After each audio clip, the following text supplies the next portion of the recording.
Não é isso? Uma só pessoa. Uma só pessoa. Pessoa, ele qual é? O Filho, né? Que é a segunda pessoa da Trindade. A segunda pessoa da Santíssima Trindade. Tá? O que é o Filho? O Filho é a inteligência de Deus. Então, Cristo tem uma natureza divina, tá? E tem depois uma natureza humana. Porque isso para vocês. Como Deus ele tem inteligência e vontade. Como homem ele tem corpo e alma. Na alma ele tem inteligência humana, vontade humana e tem sensibilidade. Então ele tinha sensibilidade. Como Deus ele tem inteligência infinita e tem vontade infinita. Só não tem sensibilidade. Tá claro? Então Cristo é Deus e homem. Tá certo? Como Deus, ele não pode morrer. Como o homem podia morrer. Claro? Como Deus não podia nascer, como o homem nasceu. Então, em Cristo nós temos um mistério. Como é que ele era Deus e homem ao mesmo tempo? É um dos principais mistérios da nossa fé. Nós temos dois mistérios principais na fé. Primeiro, como Deus é um e três pessoas. Segundo, como Jesus Cristo é Deus e homem. Então, tudo na vida é um mistério. Por isso nós temos os mistérios do texto. O nascimento dele é um mistério, a morte dele é um mistério, a ressurreição é um mistério. Claro, como é que Deus podia sofrer, morrer, nascer, etc. Claro, que nós não podemos entender, está acima da inteligência humana. Por isso os judeus não queriam aceitar Jesus Cristo. Os judeus queriam que houvesse um Messias rei do mundo. Claro, eles estavam sob domínio romano, queriam se vingar dos romanos e pretendiam que o Messias fosse um general vitorioso. Claro. E Jesus Cristo ao contrário.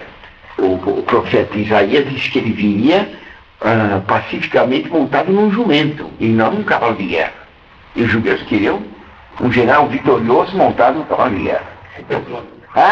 Com petróleo. Principalmente com petróleo. Iluminando as bolsas. Né? Então toda a luta dos judeus contra Cristo é que eles não queriam aceitá-lo como ele era, Deus e homem. Então eles espantavam que ele fosse homem e dissesse Deus. Claro? Eles não entendiam as Escrituras, porque nas Escrituras se falava claramente que ele seria Deus e homem. Certo? Por exemplo, nos Salmos, Davi diz, Deus diz, disse o Senhor a meu Senhor, disse Deus a meu Deus. Então tem dois deuses. Tá? Certo? E depois estava dito que ele nasceria em Belém. É engasgado. Que ele nasceria em Belém. Tá certo? Se nasceria de uma virgem. Tem uma contradição. Como é que pode nascer de uma virgem? Se a virgem não pode ir à luz. Tem uma contradição. Né? Os judeus não sabem explicar. Ele tinha que ser Deus para ter merecimento infinito. Tinha que ser homem para pagar as nossas culpas. Estão lembrados disso? Tá? A redenção é isso. Tudo bem? Então os judeus não compreendiam. Eles vinham da Galileia. Conheciam a mãe dele, conheciam o pai adotivo. E eles perguntavam como é que aquele homem fazia tantos milagres. Tá claro? Porque desde o início ele fez milagres portentosos. Certo?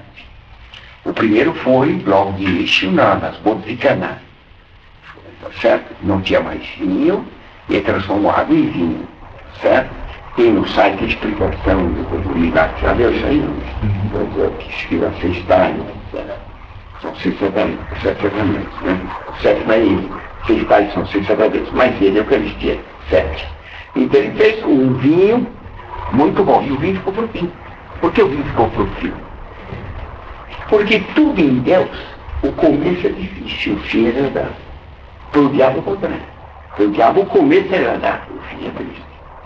Então, falando um aluno no colégio, o começo é agradável, cabula, vai cinema, que no fim, bomba.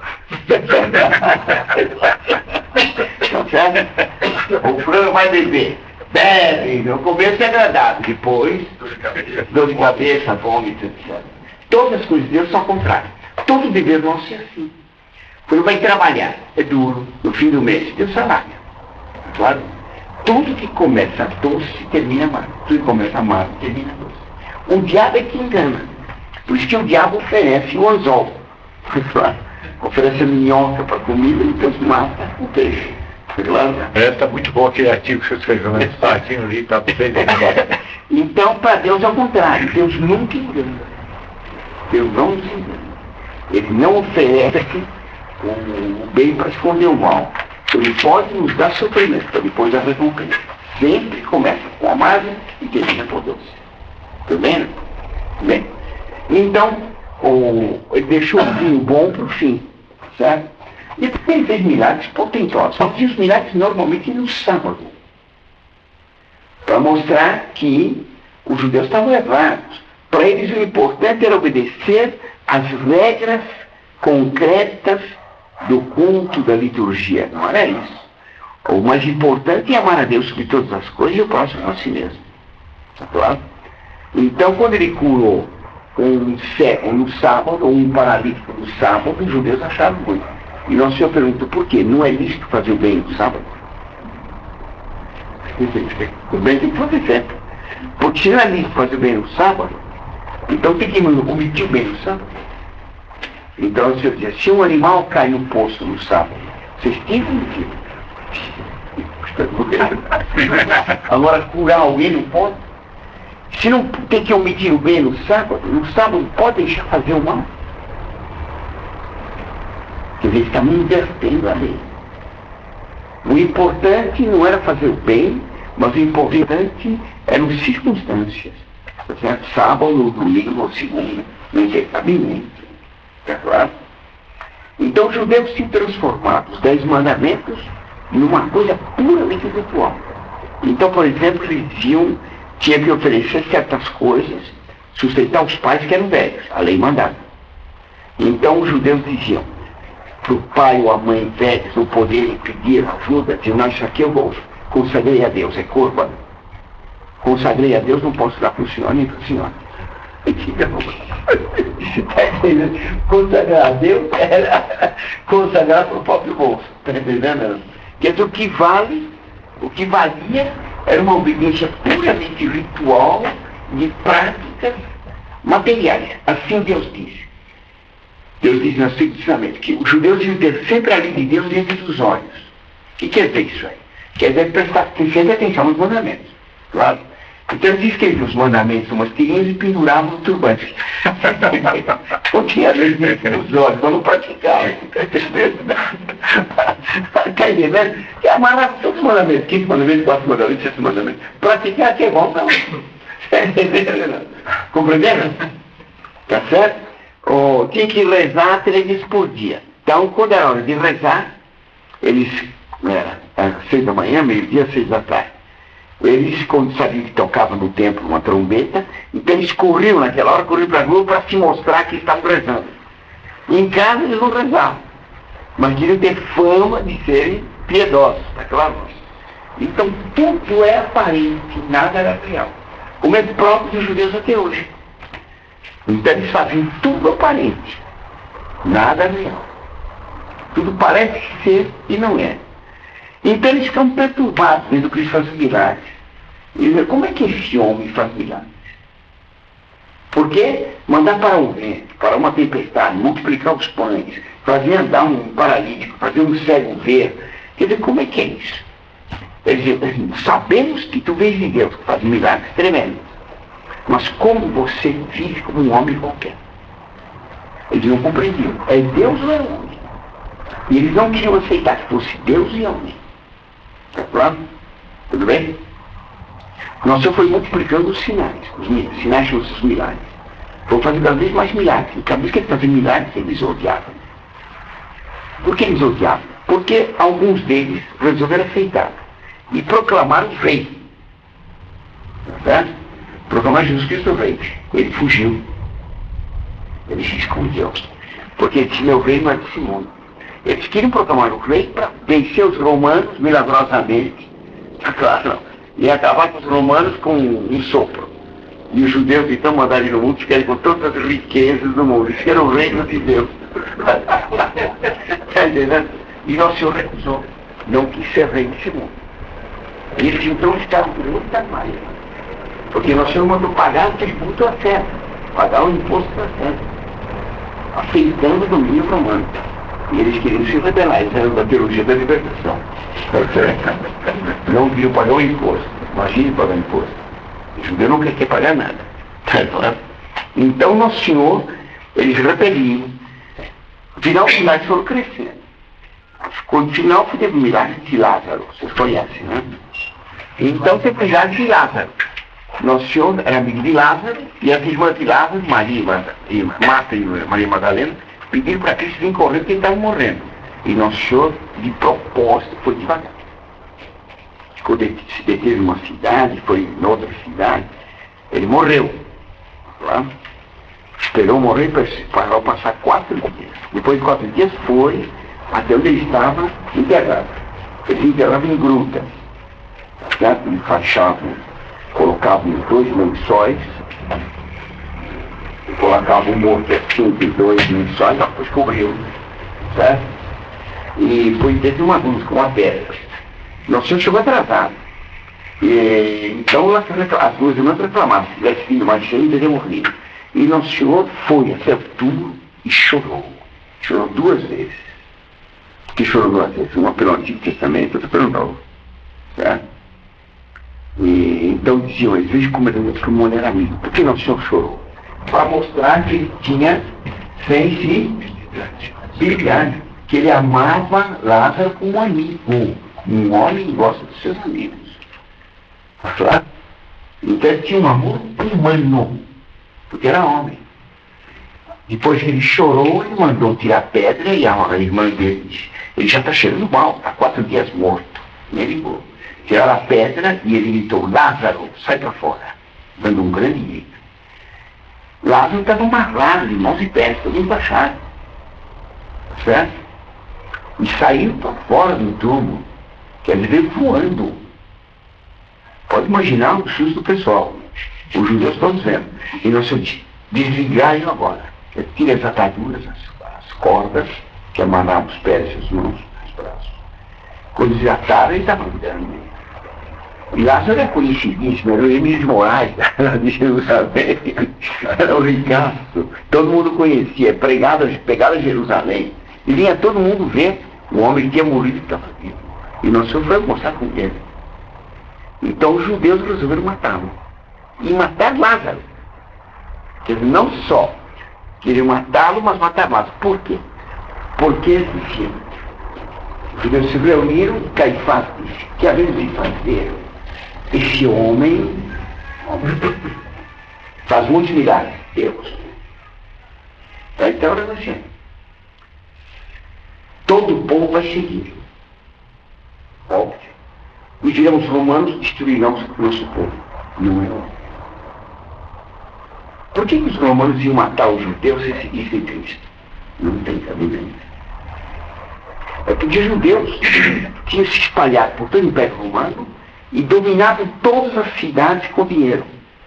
No Império Romano havia 6 milhões de judeus espalhados por toda a Europa e por todo o Império Romano. Em Roma eles tinham um grupo enorme. E eles mandavam no Senado, mandavam nas assembleias, nos comícios, venciam as eleições, faziam eleger quem eles queriam.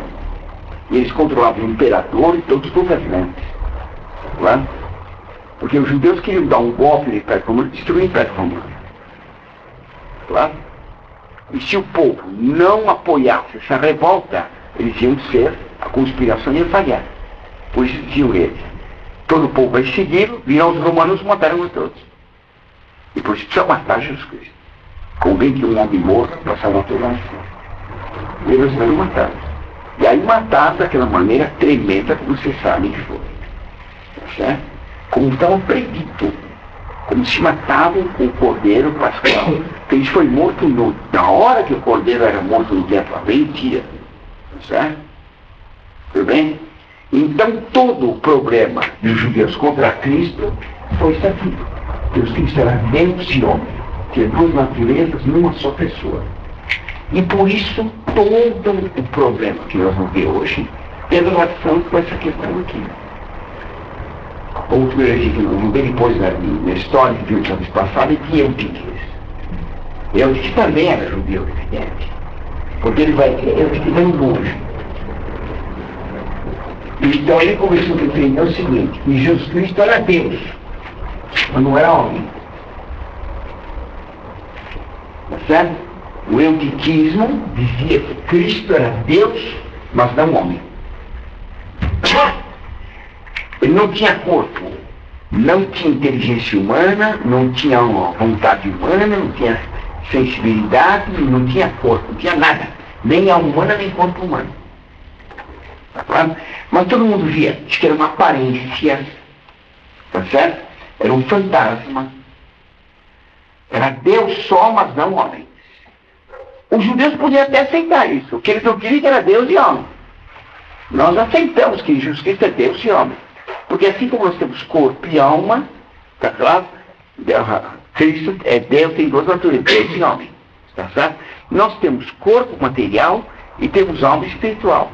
Cristo tinha corpo material, alma espiritual e tinha espírito divino.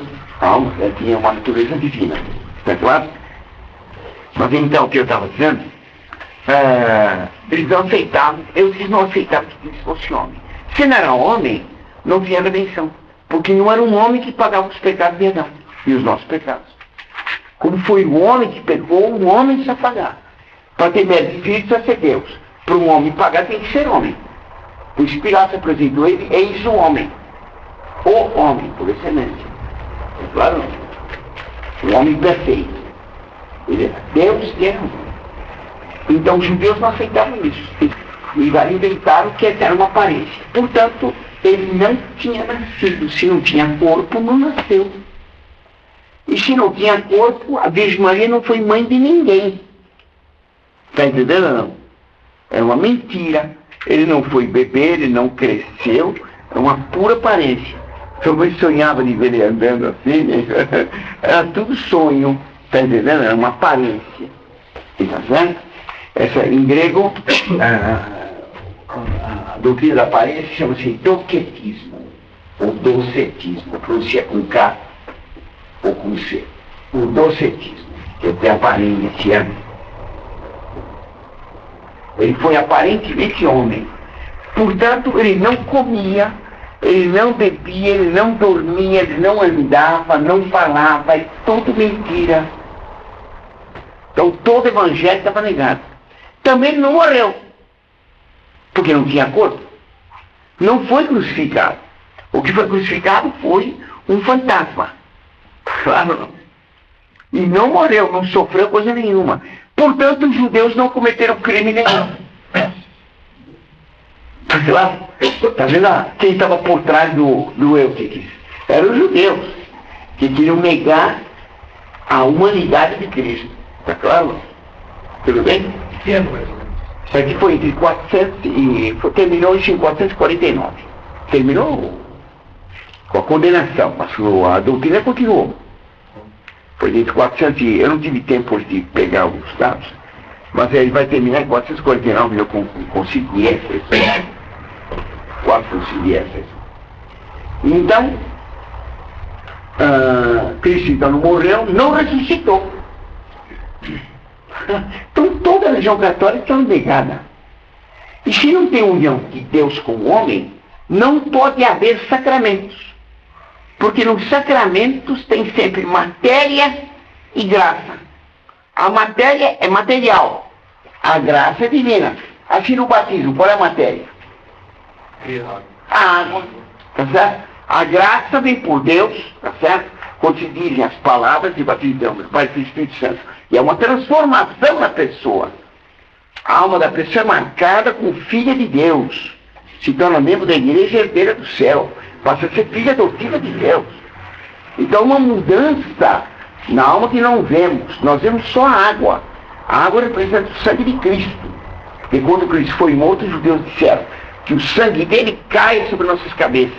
E nossos filhos. Caiu como maldição. Em nós, o sangue de Cristo cai como redenção. Quando a criança é batizada, a matéria do batismo, que é a água, derramada sobre a criança, representa o sangue de Cristo, para a criança se tornar filha de Deus. Ela aceita que Cristo morreu por nós. Está claro? A criança não fala, quem aceita pela criança são os pais e os padrinhos. Você perguntar uma coisa, Edson? O quarto concílio de Éfeso condenou o concílio de Constantinopla, não foi? E tem relação com... Eu não me lembro disso aqui, viu, que eu não tive tempo de ver isso hoje. O quarto concílio de Éfeso, eu vou chegar daqui a pouco lá, é chamado Latrocínio de Éfeso, que vai ser gramado. Bem, então, todos os sacramentos estão negados. O crisma, qual é a matéria? Óleo. Também não tem. A comunhão, tem pão e vinho, também não vale. Então eles negam toda a matéria. Era uma gnose clara que condenava toda a matéria.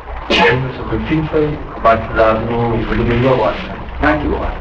E depois, no final da cerimônia, ele passou de novo com óleo na testa, no final. Porque sempre se marca com o Arthur Manuel Crisma, hein? Não, Crisma. Mas é normal. Normal. Manuel Crisma. O Crisma tem que ser dado quando a criança já está com um juízo formado. É porque ele passou o óleo antes, aí depois tem água, tem também, tem tudo isso aqui, toda essa cerimônia. O batismo novo deve ser eliminado uma porção de exorcismos. Tem mais. No batismo antigo tinha 3 exorcismos, que foi ligado da criança. E discípulo também de salma, e tem que haver óleo de oliva e bálsamo oriental. Eles não podem história. E a fórmula é: eles marcam o sinal da cruz e que assinaram com o crisma da formação. O Pai e o Espírito Santo. Dá um tapa aí. Atualmente ele diz: recebe o Espírito Santo. E não é a fórmula. Não uso nem a matéria, nem a fórmula. Então, o Papa agora vai determinar por decreto que tem que ser todos os sacramentos a fórmula em latim. Para acabar com essa bagunça que pode contar. Pode ser um padre, mas o padre tem que ter uma designação do bispo. Então chama-se o vigário episcopal. Certo? Pois é, também isso aí é um sofrimento que Deus permitiu também por isso. Eles não só foram perseguidos pelo Hitler, mas a história inteira eles sofreram. A outra, eles foram sempre odiados por causa disso. Tá certo? Eles sempre agiram mal e sempre foram odiados. Depois eu conto algumas coisas deles. Tudo bem, então? Então tudo isso aqui mostra quem estava por trás de Eutiquis eram os judeus. O Eutiquis era um simples monge. Claro? Simples monge. E ele conseguiu uma penetração enorme. Claro, ensinar essa doutrina que Cristo era só homem, sem ter nada de divino, perdão, que era Deus, mas sem ter nada de humano para muita gente. Claro? E muita gente ficou aceitar, porque imagine Cristo, Deus ser escarrado, ser esbofeteado, tá claro? Cristo na cruz disse: Senhor, que desamparaste. Então não pode ser. Tá claro? Então se dizia que era tudo invenção. Não houve paixão, não houve morte, não houve nada. Então negava-se toda a religião. Não sei se entende. A negação da humanidade de Cristo fazia negar que tivesse havido a redenção, que pagou os nossos pecados, que Maria era a mãe dele, que ele nasceu, que ele viveu, que ele morreu, que ele ressuscitou, e negava todos os sacramentos. Então voltava-se para o judaísmo. Os judeus não fizeram crime nenhum e mataram, porque ele não morreu. Não houve morte nenhuma. Então ninguém foi redimido. Então é uma consequência tremenda. E apesar disso, ele teve uma penetração muito grande. Claro. O arcebispo de Constantinopla acabou dormindo no ponto. Ele via no mosteiro. Mas andava por todo lado espalhando essas doutrinas. Certo? Até que foi eleito um outro papa, nomeou outro bispo para Constantinopla. Certo? Nomeou para Constantinopla um arcebispo, Santo Flaviano, que era contra o Eutiquis. Certo? Então, o Eutiquis se espalhou por todo o Império Romano, hein? Por quê? Porque os judeus aceitavam isso. Ah, não, ele não era homem, então não matamos ninguém, não cometemos crime nenhum. Tá entendendo? Não. Então eles estavam espalhando. Por outra parte, espalharam rapidamente a doutrina. Tá certo? O contrário. Mas acabava chegando a mesma coisa, que Maria não foi mãe de ninguém. Está claro? Então o Papa daquele tempo convocou o concílio para Constantinopla, para Éfeso. Foi o quarto concílio de Éfeso. E nomeou para presidir o concílio o arcebispo de Constantinopla, Flaviano. Certo? Éfeso está no sul da Turquia, Constantinopla está no norte. Né? Então se reuniram lá no norte várias centenas de bispos. E São Flaviano era o presidente do concílio, e legado do Papa. O Papa mandou para São Flaviano uma carta com obrigação de ler a carta. A carta do Papa era Sandel. Sandel Mário. O Papa então mandou para ele uma carta em que defendia a doutrina correta, que Cristo era Deus e homem, que era verdadeiro Deus e verdadeiro homem, certo? Com corpo, sangue, alma humana, e ao mesmo tempo era divino, com inteligência humana e divina. Como é que se prova que ele tinha inteligência humana e divina? Como homem ele aprendeu a falar, quando ele era pequeno não falava, certo? Como quando era pequeno não andava. Mas como era Deus, ele movia estrela para guiar os magos. Tá claro? Como homem, nasceu de uma mulher. Como Deus, nasceu de uma virgem. Tá claro? Como homem, dormia na barca. Como Deus, mandava parar o vento. Tá certo, não? Como homem, ele tinha fome. Tá certo? Como Deus, ele aguentou 40 dias sem comer no deserto. Claro? Então, são sempre sinais. Tem sempre nas pessoas de Cristo sinais humanos e divinos. O Papa mostrou tudo isso. O Eudes estava presente no concílio. Quase todo o concílio era contra o Papa em favor de Eudes. Quando o Eudes, São Flaviano, foi ler a carta do Papa, houve um protesto geral. Certo?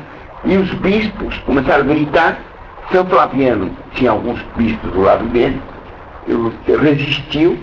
Então os bispos favoráveis a Eudes avançaram na mesa de presidência e bateram no São Flaviano. Espancaram e prenderam, puseram numa cadeia e exigiram que ele voltasse atrás, tirar da presidência do concílio, certo? Então Flaviano preso não quis voltar atrás. Então foi submetido a tortura, mas isso durante muito tempo. No concílio eles proclamaram toda a doutrina de Eudes, certo? São Flaviano acabou morrendo na prisão, certo? Morreu de tanto ser torturado. Tá certo? E eles então proclamaram toda a doutrina, o quarto concílio de Éfeso proclamou toda a doutrina do docetismo. Cristo não era homem, Cristo era só Deus, não era homem.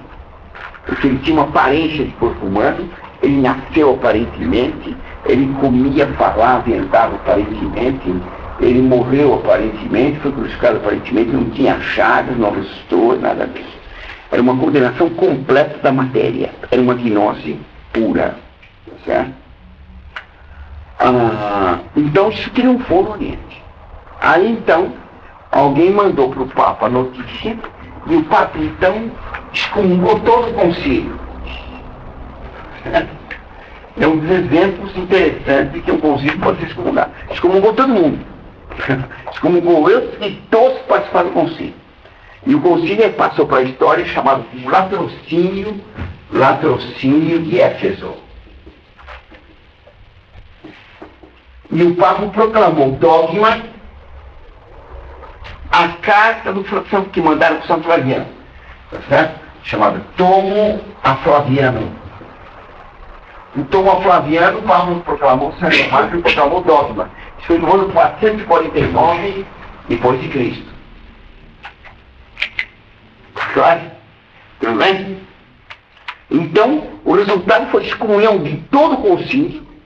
E o único dogma não foi discutido no concílio. Então, foi a carta que o Papa mandou, que São Flaviano leu, cansado no começo do concílio, essa foi proclamada infalível. Está claro?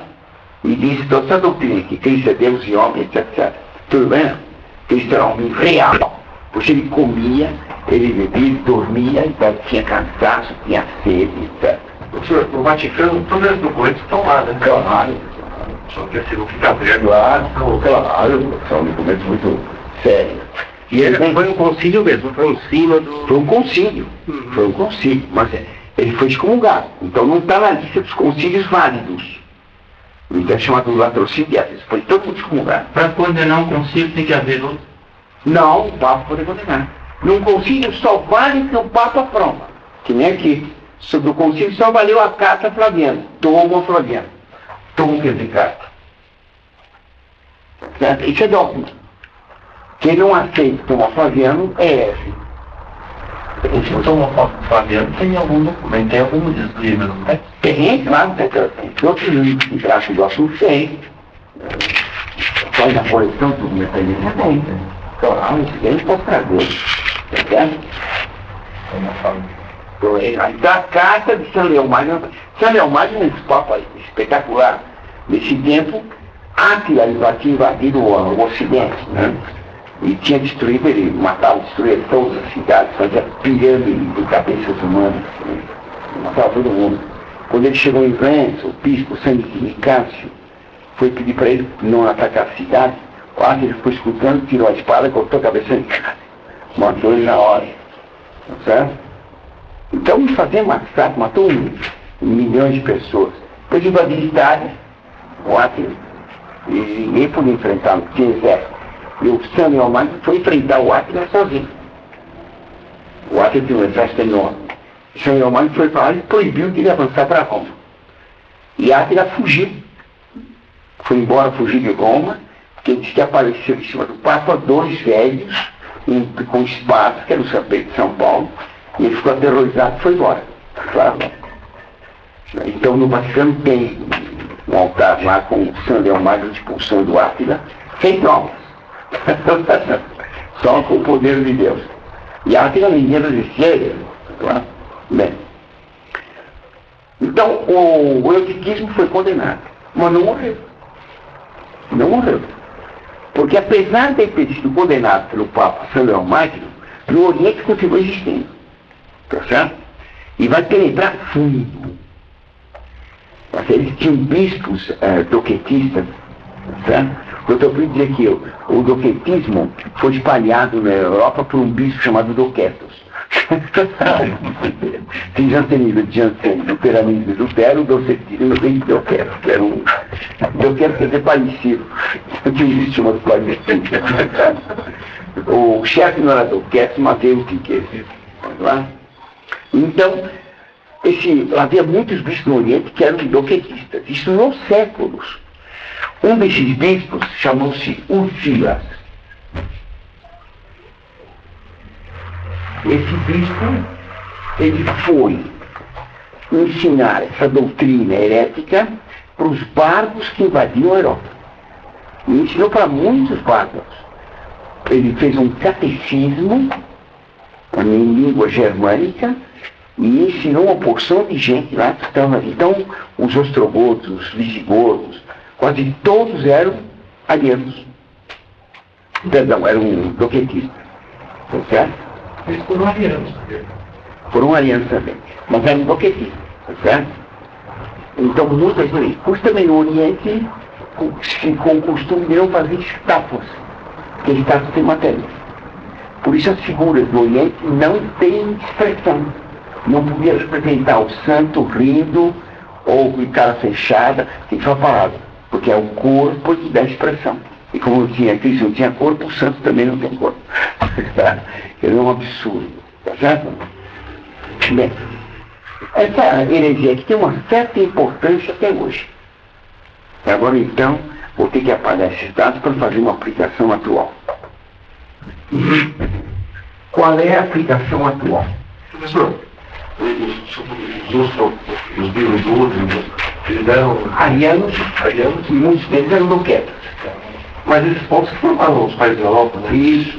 O único povo que foi na Europa que não foi ariano foram os francos. Logo se converteram para o catolicismo. Certo? O Finas é que levou o arianismo e todos os povais aí para os bárbaros. Né? Bem, e os cristãos de homens. Certo? E a igreja? Igreja Católica? A Igreja Católica é divina e humana. Por que a Igreja é divina e humana? Porque a cabeça da Igreja é Cristo, Deus. Claro? Então ela é divina porque Cristo é a cabeça da Igreja. Cristo é a cabeça da Igreja. E humana, formada pelo clero e pelo povo. Então na Igreja Católica tem algo divino, que é Cristo. O Espírito Santo é a alma da Igreja, divino. Mas a Igreja é formada por homens. Está claro, não? Tudo bem, não? Então na Igreja nós temos que considerar sempre esses dois elementos. Assim como os arianos negavam que Cristo fosse Deus, e era só homem, e eu te negasse que ele era homem, mas era só Deus. Assim também hoje, então aqui nós temos dois erros. Aí Cristo é só homem, eu te quis. Cristo é só Deus. Certo? Um nega a divindade, outro nega a humanidade. Assim também hoje, alguns negam que a igreja seja divina, outros negam que ela seja humana. Como isso aqui. Então vocês têm, por exemplo, ele falou lá que consta que Paulo VI era maçom. O padre se escandalizou. Porque para ele, a igreja é só divina. Então o Papa não pode cometer pecado. Não tem cabimento. O Papa é um homem comum. O Papa é infalível, não é impecável. Eu acho que eu tive uma conversa com ele, ele é muito fã do Paulo VI, porque ele esteve com Paulo VI. Imagina. Então aqui ficou... Então o Paulo VI ficou santo porque ele influenciou o Paulo VI. Isso marcou. Ai. Mas compreende então? Por exemplo, Alexandre VI. Alexandre VI era assassino. Era assassino. Ele tinha capangas que matavam um monte de gente. Ele pagava por cabeça cortada. O chefe dos bandidos, ele chamava Francisqueto, foi assassinado pelo filho do Papa, César Bosch. O Francisqueto, que era o chefe dos assassinos, fugiu para o quarto do Papa, se agarrou no Papa. O filho do Papa foi lá para um punhal e matou o Francisqueto nos braços do Papa. Ele teve uma facada aqui no pescoço. O sangue esprincou na cara do Papa. Filho do Papa? Era filho do Papa. Aí tinha filho. Sim, claro. Ele andava por Roma com a amante dele. Que era noiva de um príncipe, ele gostou da moça, pagou, o príncipe deu a irmã dele para o Papa. Então o Papa fica carruagem com a amante. Aí tinha uma porção de mulheres. Tá certo? Então uma porção de papas criminosos. Tá? Assassinos, ladrões, amaziados. Tá claro? Houve um Papa, acho que é Bento IX, que foi eleito Papa com 12 anos. Era um menino. Quando chegou aos 18, se apaixonou. Então, largou o papado e foi casar. Casou-se e depois se arrependeu. Brigou com a sogra que quis voltar a ser papa. Voltou a ser papa. Lá pelos 28 se apaixonou de novo. Largou de novo. Casou outra vez. Aí se arrependeu e voltou a ser papa. Terceira vez. Depois se apaixonou de novo, quer desistir, então fecharam no convento.